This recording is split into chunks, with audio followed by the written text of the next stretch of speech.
చట్టసభలతో పాటు ప్రభుత్వ ప్రైవేటు రంగాలలో మహిళలకు 50% రిజర్వేషన్లతో పాటు ప్రభుత్వం ద్వారా కల్పించే పథకాలలో తగు ప్రాతినిధ్యం కల్పించాలని కోరుతూ ముస్లిం జాగరణ మంచ్ ఆధ్వర్యంలో ప్రకాశం జిల్లా ఒంగోలులో ముస్లిం మహిళలు ర్యాలీ నిర్వహించారు. ఇస్లాంపేట నుండి ప్రారంభమైన ర్యాలీ అద్దంగ బస్టాండ్, ట్రంక్ రోడ్, జిల్లా కలెక్టర్ కార్యాలయం వరకు కొనసాగింది. జిల్లా కలెక్టరేట్ ఎదుట ఆందోళన నిర్వహించారు. కార్యక్రమంలో ముస్లిం అభివృద్ధి కమిటీ నాయకులు షేక్ బుజ్జి, ముస్లిం జాగరణ మంచ్ జిల్లా అధ్యక్షులు హుసేన్ బీతో పాటు పలువురు ముస్లిం మహిళలు పాల్గొన్నారు.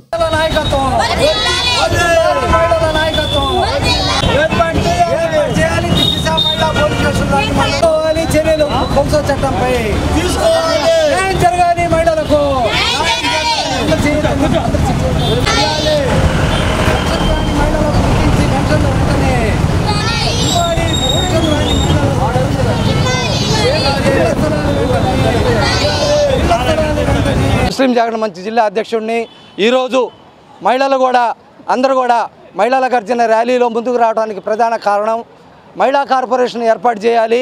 అదేవిధంగా ఏ విధంగా అయితే అమ్మఒడి పథకం ద్వారా మహిళల అకౌంట్లోకి డైరెక్ట్గా డబ్బులు వేస్తున్నారో అదేవిధంగా మహిళల రుణాలు వాళ్ళ ఆర్థికాభివృద్ధి కొరకు డైరెక్ట్గా బ్యాంకుతో సంబంధం లేకుండా డైరెక్ట్గా రుణాలు ఇచ్చి ఆదుకోవాలని ప్రధానమైన డిమాండు.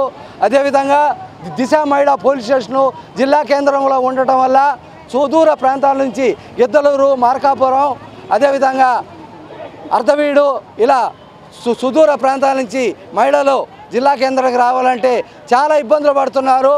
దాని దృష్ట్యా మేము మహిళల గర్జన ర్యాలీ ద్వారా మహిళల కోసం అన్ని మండలాల కేంద్రాల్లో కూడా దిశ మహిళా పోలీస్ స్టేషన్ ఏర్పాటు చేయాలి.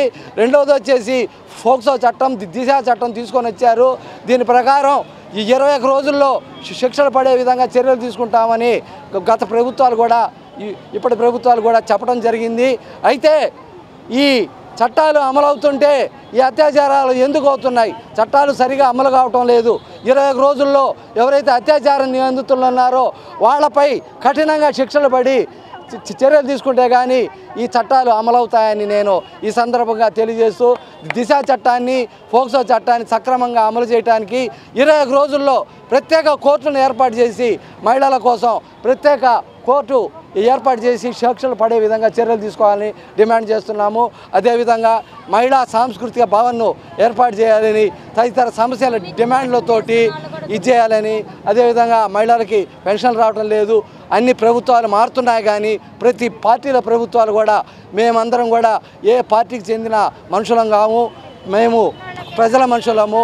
ఇళ్ల స్థలాలు కానీ ఎవరు కూడా ఇచ్చింది లేదు, చచ్చింది లేదు.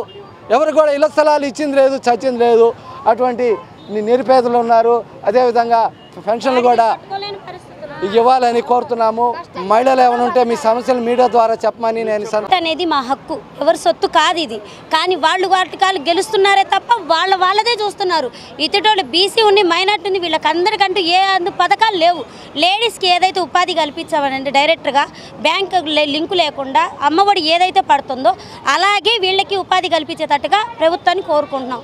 అలాగే ప్రేమ పేరుతో మోసం చేసే వాళ్ళని కఠినంగా శిక్షించాలి. పెళ్ళికి వచ్చేటప్పటికి కులాలు మతాలు పెడతారు. సాఫ్ట్వేర్ జాబులు చేసే వాళ్ళకి మహిళలు ఏమీ లేని వాళ్ళు పనికి రాకూడదు. ఇలాంటి వాళ్ళని కఠినంగా శిక్షించాలని కోరుతున్నాను. ఎందుకంటే వీళ్ళే ఏ కాటికి వచ్చినా కూడా ప్రతి ఒక్క మహిళని ఎంత చిన్నతనంగా చూస్తున్నారంటే అలా చిన్నతనంగా మాకు అమ్మ నాన్న కని పెంచి ఒక మగోడి ఇంటికి పంపిస్తే వాళ్ళు కొడితే మేము ఎవరి దగ్గరికి వెళ్తాం? ఒక పోలీస్ దగ్గరికి వెళ్తాం. అదే పోలీసు వాళ్ళు మా బాధను వినట్లేదు, ఎవరు వినట్లేదు. అది ఓపికగా విని మమ్మల్ని అంటే ఒక పరిష్కారం చేయాలని కోరుతున్నాము. ప్రతి ఒక్క ఇప్పుడు గిద్దలూరు ఉంది, గిద్దలూరు నుంచి ఇక్కడికి రావాలంటే 8 గంటల జర్నీ. అది ఆ 8 గంటల కన్నా జర్నీ చేసే కదా అక్కడ ఒక కేటాయిస్తే దిశ పోలీస్ స్టేషన్ వాళ్ళకు కూడా బాగుంటుందని కోరుకుంటున్నాము. పింఛన్ ఏదైతే ఉందో వీళ్ళకి ఒక్క పింఛనే వస్తుంది, స్థలాలు అనేది లేవు. ఆ స్థలాలు అనేది కావాలి మాకు. లోన్లు అనేది డైరెక్ట్ మా అమ్మఒడి ఎలా పడుతుందో అలాగే మా అకౌంట్లోకి పడాలి అని ప్రభుత్వాన్ని కోరుకుంటున్నాము. దిశ చట్టం ఏదైతే ఉందో ప్రతి ఒక్క మండలానికి కేంద్రానికి కూడా కావాలని కోరుకుంటున్నాము. 22 సంవత్సరాలు సార్ పెళ్ళయి నేను ఇదే భర్త చనిపోయాడు. వచ్చిన వాళ్ళకే ఇళ్ళు వస్తున్నాయి, రాని వాళ్ళకి ఏది లేదు. అద్దె కంపల్లో ఉంటున్నాము, కష్టం చేసుకుందా బతుకుతాం. వచ్చిన వాళ్ళకే 10 పేర్లు వస్తున్నాయి. మాకు ఇల్లులు ఎప్పుడు ఇస్తారు? మాకు స్థలాలు ఎప్పుడు ఇస్తారు? వస్తున్నాయి, ప్రభుత్వం వస్తుంది పోతుంది, వస్తుంది పోతుంది 20 సంవత్సరాల నుంచి. మాకు ఇల్లు కావాలి సార్, మా ఆస్తులు లేదు అంచలు మాకు ఉండటానికి ఒక కొంప కావాలా, ఒక నీడ కావాలా, అదే మేము కోరుకునేది. ఏది కోరుకోవటంలా మాకు వచ్చేది ఇల్లు కావాలా. పెట్టుకుంటే అర్జీ ఇస్తున్నాము, వస్తున్నాయమ్మా అంటారు. ఎప్పుడు వస్తాయి? ప్రభుత్వం 22 సంవత్సరాల నుంచి పెళ్ళి ఒక్క లేదు, ఒక్క ప్రభుత్వం మారలా. మేము ఆయనన్నా మారాలా, మేమన్నా మారాలా?